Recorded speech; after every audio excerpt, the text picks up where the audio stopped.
Po bang kamay ang mga ibon? Alam mo, mag-iingat ka, maraming klaseng ibon. Ha? Merong lovebird. Ayan, doon ka mag-iingat sa angry bird. Ha? Meron pang ibon na gusto laging shoot. Ha? Meron. Ano po yan? Larry Bird. Sesame. Sa Sesame Street. Meron pang yung bird na amusing. Amusing po? Oo, pinaka-amusing na bird. Ano po yun? Kakatu. Ha? Kakatuwa. Alien! Kaya, ang ibon ay may kamay. Oh?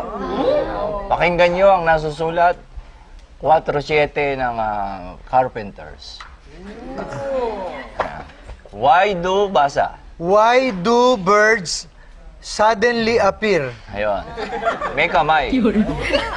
Ate, may itlog ka? Meron ilan? Ako din. Ilang itlog? Dalawa lang, ate. Anong linya ni sir? Very good, patayo. Anong linya ni sir? Ha? Anong linya ni sir? Ha? Pahiga. Anong linya ni sir? Anong linya ni sir? Oh. Paano ni sir? Oh.